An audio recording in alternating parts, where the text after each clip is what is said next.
Hello dear, welcome you all to the lecture number 13 of the course on problem solving course on arithmetic progression. Lecture number 1 से लेकर के 12 तक हमने already आपके साथ जो है वो डिस्कस कर लिया है. There are large number of problems that we have discussed so far and here I am in the lecture number 13 discussing some more interesting problem with regard to your board term 2 examination. As you all know, all the questions that we have discussed so far in the previous lectures, they all are important if we actually see from the perspective of board examination. And you all know that your examination is going to be happen in just few days, like 20-25 days remaining. So you all have to put your all energy into it, get the best out of it, whatever it is possible. Whatever your state of preparation right now is, it doesn't matter. You have just left 20 to 25 days, which is sufficient enough to score well in the examination. So you all are advised enough that you have to put all your effort, all your focus into the final examination so that you can get some good grades, which is going to actually help you out in the further academics. So let's start the lecture number 13 with this particular question. As you can see on your screen, question says, if in an AP the sum of first m terms, if an AP the sum of first m terms is n and the sum of first n terms is m, then prove that sum of first m plus n terms is negative of m plus n. कहता है आपके पास एक arithmetic progression है और उसके पहले m terms का सम n है, पहले n टर्म्स का सम m है, तो प्रूव करना है कि first m plus n terms का sum minus of m plus n होगा. कैसे करेंगे? एज यूजुअल जब कभी भी हम अरिथमेटिक प्रोग्रेशंस की बात करते हैं तो पहला स्टेटमेंट जो हम लिखते हैं वो ये लिखते हैं कि अगर AP है तो फर्स्ट टर्म कुछ ना कुछ होगा और कॉमन डिफरेंस कुछ ना कुछ होगा. So let us suppose A be the first term and D be the common difference of AP. A be the first term and D be the common difference of AP, right? Then now the question says the sum of first m terms is n. Okay, so sum of first m terms को हम represent कैसे करते हैं, है ना? s और subscript में कैसे लिखेंगे? m. ये रिप्रेजेंट करता है sum of first m terms, right? और ये sum of first m terms जो है वो किसके बराबर है? n के बराबर है. अगर अरिथमेटिक प्रोग्रेशंस का हमें m टर्म्स का सम निकालना हो, फर्स्ट m टर्म्स का, तो उसके लिए फॉर्मूला क्या यूज करते हैं? Number of terms divide by 2 into 2 times of first term plus number of terms minus 1 times of common difference. याद है ना formula? n by 2 into 2a plus n minus 1 into d. तो यहाँ पे number of terms चूंकि m था तो जहां जहां फॉर्मूले में n है वहां वहां m पुट कर दिया, ये आपका आ जाएगा n के बराबर. अगर आप यहाँ सिंप्लीफाई करें तो ये 2 को जो है वो आप लेफ्ट साइड में भेज दीजिए, तो ये क्या बन जाएगा देखते हैं. सॉल्व करते जाते हैं तो ये बन जाएगा 2n. अगर हम फर्दर सिंप्लीफाई करें तो m अगर सारे में मल्टीप्लाई होगा तो this is 2am plus md times of m minus 1. ये जो m है अगर ये d से मल्टीप्लाई होगा तो md आ जाएगा और ओवरऑल इससे मल्टीप्लाइड था m माइनस 1, तो आपके पास निकल करके आ गया md times of m minus n equal to 2n. Further simplify कीजिए, इसको लिख देते हैं 2am. अगर md m से मल्टीप्लाई होगा तो ये बन जाएगा m स्क्वायर d. md अगर माइनस 1 से मल्टीप्लाई होगा तो बन जाएगा माइनस का md इक्वल टू हो जाएगा कितना? 2n. ओके, अगर हम इसको पावर के अकॉर्डिंग लिख दे ठीक से तो ये बन जाएगा m square d plus 2am minus md is equal to हो जाएगा 2n and this is your equation number 1. एक बार चेक कर लेता हूं मैंने सही लिखा ना, m square d plus 2am minus md is equal to 2n. बिल्कुल. अब क्या करना है? अगला स्टेटमेंट बोलता है कि sum of first n terms m है, ठीक है ना? तो पहले हमने सॉल्व किया sum of first m terms n के बराबर था उसके लिए. अब हम सॉल्व करने जा रहे हैं sum of first n terms. तो मैं यहाँ पे साइड में सॉल्व कर लेता हूँ. ऑल्सो उन्होंने ये बोला है कि जो पहले n टर्म्स का सम है वो m के बराबर है. तो n टर्म्स का सम के लिए formula n by 2 into 2a plus n minus 1 into d होता है. फिर से क्या करेंगे? इस 2 को इधर लेकर मल्टीप्लाई करेंगे, ये बन जाएगा n times of 2a plus n minus 1 into d equal to हो जाएगा 2m. फर्दर सॉल्व कीजिए, जब n 2a से मल्टीप्लाई हो जाएगा तो बन जाएगा 2an. n जब ये d से मल्टीप्लाई होगा तो ये बन जाएगा nd times of n minus 1 equal to 2m. Further simplify कर दीजिए, बन जाएगा 2an plus n square d minus nd is equal to 2m. और अगर हम पावर के कॉरस्पॉन्डिंग इसको ठीक से लिख दें तो ये बन जाएगा n square d plus 2an minus nd is equal to 2m. इसको इक्वेशन नंबर 2 बोल देते हैं।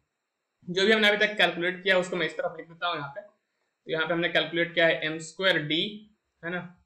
तो यहाँ पे लिखा हमने M square D plus 2am minus का एम डी, 2am माइनस का M D is equal to हमने लिखा है 2n, ये क्वेश्चन नंबर 1।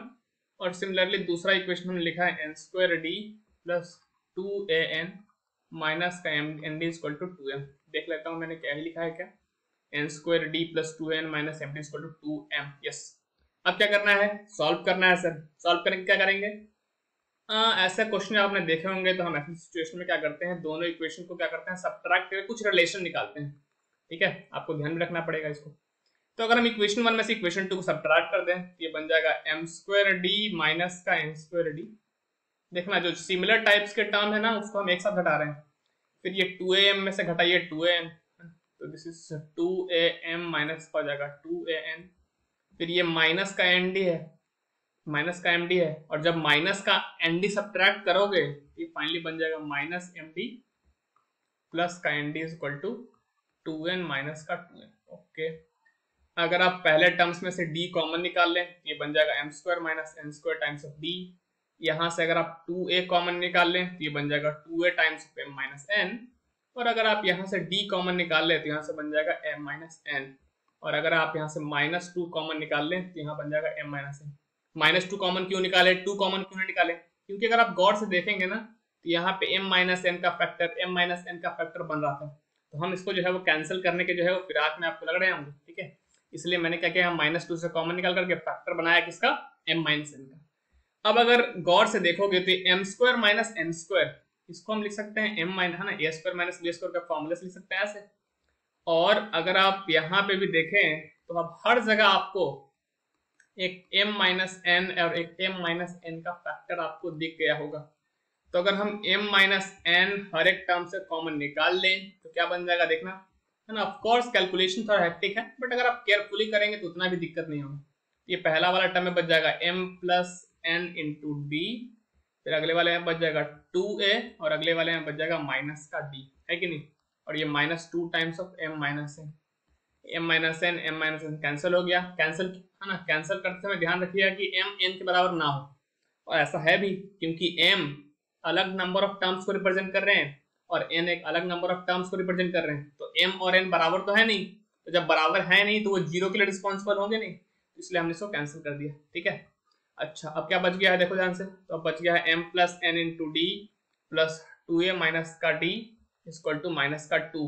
तो अगर आप गौर से देखें तो इन दोनों टर्म्स के अंदर d कॉमन दिख रहा होगा आपको, तो हमने d कॉमन निकाल लिया। तो d कॉमन निकालोगे तो यहाँ पे बचेगा m प्लस एन और यहाँ पे क्या बचेगा, माइनस का 1 इक्वल टू आ जाएगा माइनस का 2।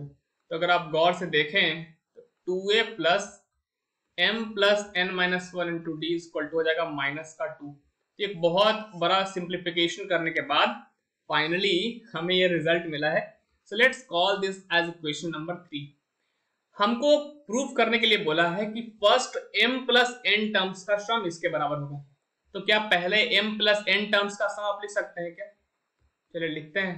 सम of first m plus n terms, इसको लिखने जाओगे तो पहले शॉर्ट फॉर्म में लिख देते हैं ऐसे, है ना, सब्स्क्रिप्ट में m प्लस n। तो जब भी हमें नंबर ऑफ टर्म्स पता हो, यहाँ पे नंबर ऑफ टर्म्स कितने हैं, m प्लस n, तो number of terms divided by 2 into 2a plus number of terms minus 1। तो नंबर ऑफ टर्म्स यहाँ पे m प्लस n है, तो m plus n minus 1 into common difference. अगर आप गौर से देखेंगे कि जो अंदर वाला टर्म आपको दिख रहा है ना 2a plus m minus 1 into D, इसका वैल्यू हमने ऑलरेडी निकाल के रख लिया है। 2a plus m plus n minus 1 into D की वैल्यू कितनी रखी है हमने, -2 के बराबर रख ली है। तो अगर हम इसको सब्स्टिट्यूट कर दें यहाँ पे, है ना, इक्वेशन नंबर 3 से इस पूरी की वैल्यू -2 रख दें और यहाँ ब्रैकेट में लिख दीजिएगा, है ना, ताकि एग्जामिनर को भी पता चले जाए कि आपने ये वैल्यू यूज कहाँ से करी।